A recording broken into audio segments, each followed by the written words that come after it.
What's going on, everybody? So today I'm gonna show you 7 different things that I'm gonna plant. Yes, in the middle of September. Yes, you can still garden. So I'm in Grow Zone 5B, as you guys know, and I've decided to prep the area that I prep because that's where I have less pest pressure. So this is the only part of the garden where I can actually just sprinkle some seeds down, because if I sprinkle them in the back, the chipmunks will wreak havoc. So this is the only area that I have where I have pretty much no pest pressure. So this is why we're using this part of the yard. The first thing we're gonna plant today is arugula. All right, so arugula you'll find in a lot of salads. In the UK, they call it rocket. So this variety is actually rocket. Now, this particular hybrid is going to take 35 days to harvest. Okay, so I want you guys to look and type in first expected frost date, and it should pop up for you. I know me, I'm looking somewhere between October 15th and October the 26th, but it really doesn't matter because rocket can handle a little bit of frost. Now, when it comes to planting these seeds, all I have to do is sprinkle them because they're so tiny. So let's take a look at how small they are. Oh, as you can take a look in my frostbitten hands, we have little rocket seeds or arugula. So all I'm gonna do is we're gonna sprinkle them in this section right here and just let them do what they do. Give me a pinch full here. I'm just gonna start to sprinkle them in a nice little row here. And now you can see we've got our pumpkin growing here, so it's not going to interfere with anything. Now the next thing we're going to plant is muscadine salad mix. So basically this mix is a variety of different lettuces.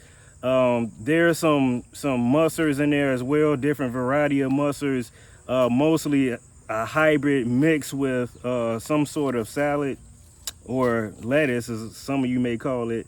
And it's going to take about 30 days to harvest. Again, like I said, I'm going to be fertilizing them as soon as they show life of popping up, because we have a shorter window. Okay, now this can take some frost too, but we want to make sure they really establish themselves and get mature as we need so we can eat.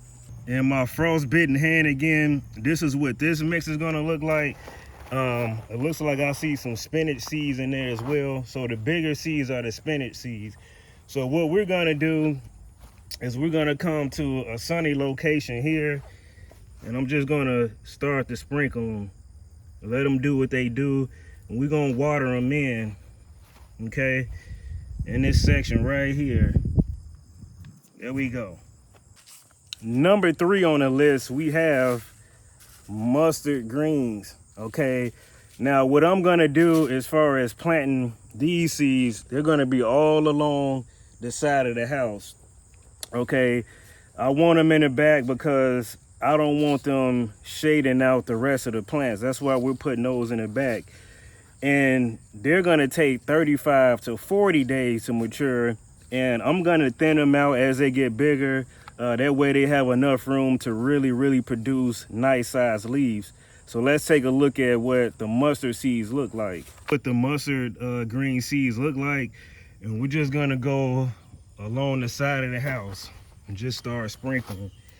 So starting here, just bring ourselves across, making sure we don't interrupt the other seeds there. Going across, making sure I don't step on a pumpkin here. Cross, bringing it all the way over. And voila. Don't worry, even for the bigger seeds, they're still going to germinate without actually placing them in the ground. As I really water deeply, they're going to just self-plant themselves. Number 4 on the list, spinach. Now, this is the Bloomsdale spinach. It says it's going to take about 48 days to mature, but I know from experience, I can get them to mature in about 30 days. Now, the tricky thing about spinach is it's gonna take about 50 degrees for it to germinate. They say it can germinate as high as 50, 55. 60 even sometimes. But for me, I notice it's gonna have to go below, you know, it's gonna have to go below 50 definitely for them to germinate. And so what I'm gonna do is I'm gonna sprinkle them in between the mustard and the arugula. Okay, I think that's a good spot for them, because as everything else starts to die back, the spinach is gonna start to thrive the colder it gets. The spinach seeds look like, and let's go ahead and sprinkle them down. So just right in the center here, right in this section here. I don't have to go all the way across because they do good kind of growing on top of each other. All right, so just in this section here. Number 5, Bok Choy. Now, Bok Choy is going to take about 45 days to mature. It's going to need about 6+ hours of sunlight in order to really thrive. So I'm going to put it in a more sunnier location over here. I know that Bok Choy is kind of iffy, and out of all of the ones we've listed, I have the smallest window with them. They're very finicky. They really like weather between 60 and 75. So we don't know what's really gonna happen with them, but we're gonna plant them anyway. And this is how the Bok Choy seeds look. And so we're gonna put it in that section right in here. You can see it's nice and sunny. It's definitely gonna need sunlight. So I'm gonna start here and just sprinkle across. Number 6, giant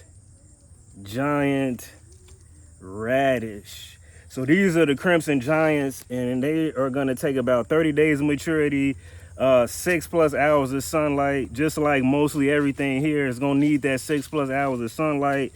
Now, the arugula, the mustard, and the spinach don't need as much sunlight, so that's why I have them where they are, where they can at least get partial sunlight. They'll do just fine. But for everything else, you're going to be looking at about 6+ hours of sunlight. Okay, so let's take a look at what the radish seeds look like. So this is what the radish seeds look like.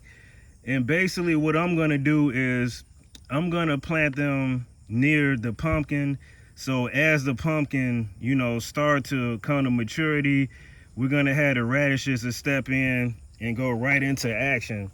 Okay, and radish will grow in the shade too, so don't need a lot of sunlight, even though it says that. From my experience, they do good in the shade. And so all I'm gonna do is sprinkle around, all right, around the pumpkin plant, just around, up in here too, and they'll grow on top of each other. I'm gonna get all back here too. Yep, I'm gonna bring it over here, give it a little section over there, coming in the front here. And because the radish is a root crop, you can intercrop it with pretty much anything, okay? Gardening is about taking chances. And so number 7 is something you can take a chance on because it'll do okay in frost, and that is peas. Funny thing is, well, peas could take 50 to 60 days to maturity, but I had a brand new, well, I had 4 packs of brand new seeds, and I go in there into the greenhouse, and what do I notice? The chipmunks tore holes in them, and guess what they did? They ate all of the pea seeds. So this is why I'm planting everything on this side of the garden, because they're everywhere. So that's what I'm dealing with right now. Well, hopefully you guys got something out of this video. Hopefully you have something that you may try. You know, maybe you don't try all 7. Maybe you're somewhere where you can plant something, you know, that can take warmer climate this time of the year. You know, maybe you're in a warmer climate. So let me know, what are you guys growing starting in, you know, the middle of September? I'd love to hear. I'd love to read in the comment section. Till next time, I'm out.